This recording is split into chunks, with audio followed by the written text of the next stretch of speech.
Hello, y'all. How y'all doing today? My name is Stephan, and this is the Reach for Ovahness show. Our topic today is about body image in and out of our community and the different issues that we go through on the day-to-day basis. And baby, when I say this is a very relevant topic, I really mean it is, because many Americans struggle with their weight. In fact, 2/3 of U.S. adults are overweight and or obese. 65 million of these people are women and 68.3 million are men. This transcends with all ethnic groups and racial groups, okay? And these figures have been steadily increasing Today on my show, I'm going to have two inspirational guests who are two very good dear friends of mine, and they have volunteered their time to discuss their perception of body image and their journey of self-acceptance. And we have a guest today here at the show, and I would like to introduce her, TuTu Chanel. So how you doing today, TuTu? You good? Mm-hmm. So as you know, today our show is about body image and the different obstacles in and out of the community about it. So one of the things that I would like to ask you was, how do you feel about your body? I love it. I'm comfortable. That's good. And how did you get to that point? Wow. It took me a long time. Okay. I was obese for a long time. Then I got comfortable with my skin and who I was. And being comfortable in your skin, it took time to get to that and everything like that, correct? I was always comfortable, but I finally found how to love myself. Mm.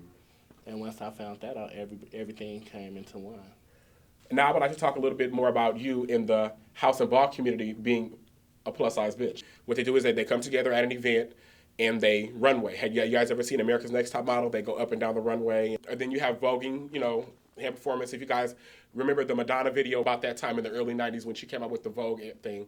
So you can look at that and that'll let you know about Vogue. Then you have thousands of categories. But we ain't got time for all that today.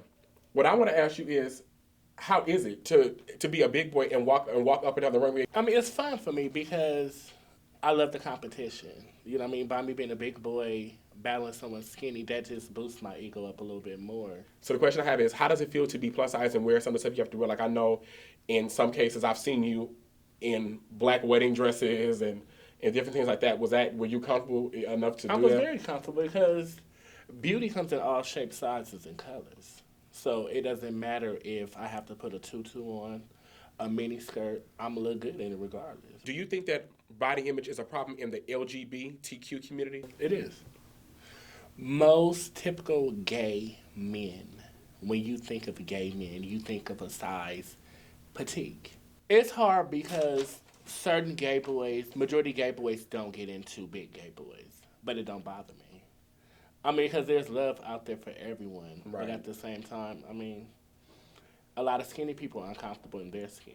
So it's all about how you really conduct yourself. How do you dress? How you look? How do you smell? How you bring it. And I wake it up wherever I go, period, just because I'm comfortable. So that makes the next skinny gay boy be like, damn, he look good.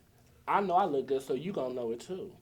It's not a big thing. People bother when they be like, oh, you big, do you have a problem getting a boyfriend? No, because it's a difference. I'm big and sexy. You know what I mean? I'm not that little big boy that stink and smell. No, I wakes it up. Nadia, I see why I admire him. You see how you speak just well. Could you put out some words of advice for people who are battling with, that are not comfortable in their own skin? For one, it starts with you. It's like you have to love yourself no matter who you are, what you are. Right. And no matter what obstacles come your way, you can bypass them. It's all about confidence. You can be small and still be miserable. Once you find out who you really are and what you enjoy in life, that's when life plays its part. If you don't know who you are, you don't stand for nothing. You'll fall for anything. See, that was wonderful. If you don't stand for nothing, you will fall for anything, and that is so true. So I just want to thank you today for coming on the show.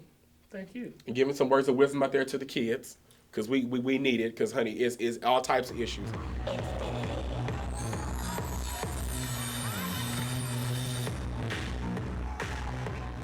Well, hello, Armond. How are you today? Hello. Also known as Miss Imani Phoenix. Yes. Also known as my mother. Yes, that is definitely true. Okay. Do you like your body? Are you comfortable with it? Now I am. It took me a while to get comfortable, and through trial and error, I had to embrace all of who I am, which is a lot. And not just on the physical aspect, but the spiritual and the mental and emotional aspect too. That played a major part in me being comfortable and the person I am today. I needed to be accountable and responsible for me. I had to stop saying, okay, well, this person doesn't like me or this person says this. And at the same time, what am I doing? Right. And so, and like I tell you all the time, you got to be accountable for you. Okay, that's wonderful. I really feel that. That is a really good message to put out there. But I read one time on a profile you have about the 3 uns. I really want to get into that. You know what what are the you- 3 uns? My 3 uns, it's been so long since I said that. What was it? It was one of, I think was Uneducated, unemployed. Unemployed, and just unattractive. Just be real, honey. Just be real. You can't sit there and, okay, you got a nice body, honey, but what's more to you? Can you hold a conversation? Can you do something for me other than go out and have a protein shake, honey? Let's do something. Let's converse, honey. Okay. You know. So one of the things that I know, since you happen to be my gay mother or whatever, I know that you do drag, butch queen and drag, whatever. In some cases, I am a female illusionist. Female illusionist. There's a big difference, honey. I don't look like a big ass man who look like I've been playing football that threw on a dress. No. Okay. And are you always comfortable being a female illusionist? I mean, Oh yes. It took me a while to get comfortable. It took me a while. That's a different aspect. I have many transgender sisters, transsexual sisters, but that's not my road. If it was my road, I would take it. So being a gay man who is an illusionist took some time because everyone's like, oh, you should take hormones and you should do this. And I'm like, you should shut up.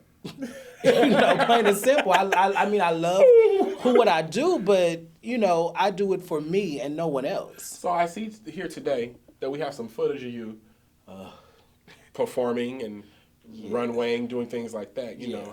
And so when you're performing, what is the energy you get? Are you feeling like, yes, I'm going in, or is it like, I got to make this audience happy? I come from a background of acting, so when and you've seen my whole transformation. Anybody who knows me knows that Imani and Armond are 2 different people. We inhabit the same body, but we're 2 different energies. And I look at it as acting. I look at it as a total transformation on who I am and what I represent. And my outfits are carefully chosen to represent the beauty and glamorous of being a full-figured woman. Would you like to put out any message for people who are, whether they're skinny, whether they're fat, thick, or whatever? Basically, it's about loving who you are on the inside and the outside, getting comfortable and on that level. And again, it's about that balance of finding who you are. And you're only going to find that balance through trial and error, saying this works, this didn't work, I can do this, I can't do that. But in the same time, not beating yourself up for the process and being grateful for the journey along the way. That's wonderful. Really good. Well, I want to thank you, Armond, as known as Miss Imani, as known as my mother, for coming on the show today. Yeah. Gladly appreciate it. No problem. But in conclusion, what I would like to say to you, to those of you out there that are battling with body image issues, that are not comfortable in your own skin, I'm going to say this first. Love yourself. Embrace what you have. That's the best thing. That's the best advice I can give you. Because when you embrace what you have, it makes it a whole lot easier. And one of the things is, if you're having a problem embracing what you have to look into other things that make you happy. You have to do things that, like I said, make you happy. So whether that's singing, dancing, voguing, runwaying, doing hair, you have to find you have to find what works for you. You have to find what makes you happy. And just know, as Patti LaBelle would say, somebody loves you, baby.